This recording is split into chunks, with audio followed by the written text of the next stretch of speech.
నేటి ధ్యానాంశం సామెతలు 10వ అధ్యాయం 1వ వచనం. జ్ఞానం గల కుమారుడు తండ్రిని సంతోషపరచును, బుద్ధి లేని కుమారుడు తన తల్లికి దుఃఖము పుట్టించును అని రాయబడి ఉన్నది. ఇక్కడ మనం ఇద్దరు కుమారులను చూసుకుంటాం. ఒకటి జ్ఞానం గల కుమారుడు, ఇంకొకడు బుద్ధి లేని కుమారుడు. జ్ఞానం గల కుమారుడు ఎలాగ జీవిస్తున్నాడంటే క్రమశిక్షణతో, విధేయతతో, మంచి వివేచన కలిగి తండ్రికి ఎంతో సంతోషాన్ని, నెమ్మదిని, ఆనందాన్ని కలుగు చేస్తున్నాడు తన ప్రవర్తన ఈ వచ్చిన భాగంలో. అదేవిధంగా జ్ఞానం అంటే ఏంటంటే దేవుని మార్గాలలో నడుచుకుంటున్నాడు.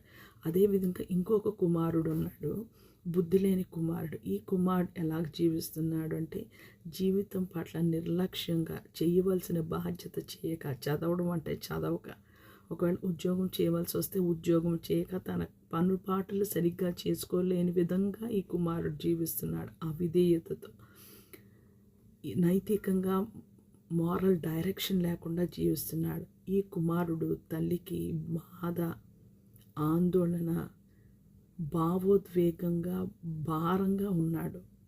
మరి ముఖ్యంగా తల్లికి. ఇక్కడ తల్లి, తండ్రి అని వేరుగా ఎందుకు రాయబడి ఉంది అంటే తండ్రి తాలూకా గుణశీలం, తల్లి తాలూకా మృదుత్వం ఇక్కడ రాయబడింది. తండ్రి దేనికి సూచిస్తారు అని అంటే మన వెళ్తున్న మార్గంలో మనని గైడ్ చేయడానికి, ఉపదేశము చేయడానికి, అధికారము మన మీద కలిగి ఉండడానికి తండ్రి సూచిస్తారు. అదే తల్లి మన అనుదినం మన ప్రతి ఒక్క పనిపాటులో మనకి వెనకుండి మనకి సహాయంతో, సహకారంతో మనం ఎలాగా ప్రవర్తిస్తున్నామో తల్లి మనసు చాలా గాయపరచబడుతుంది.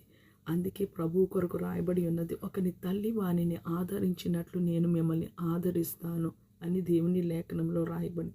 ఇక్కడ ఆత్మీయంగా ఈ ఇద్దరు కుమారుల గురించి మనం ఏం నేర్చుకుంటామంటే, ఒక కుమారుడు తండ్రిని సంతోషపెడుతుంటే ఇంకొక కుమారుడు తన అవిధేయత వలన, తన రెక్లెస్ ఫూలిష్గా జీవించడం వలన తల్లికి బాధ. అంటే అది ప్రభువుకి బాధ కలిగించే విధంగా ఉన్నది. అంటే మన ప్రవర్తన దేవుని నామానికి అవమానం తెస్తున్నది. మనం ఇక్కడ మన జీవితంలో ఎలా అన్వయించుకోవాలి అని అంటే జ్ఞానం గల కుమారుడు, బుద్ధి లేని కుమారుడు.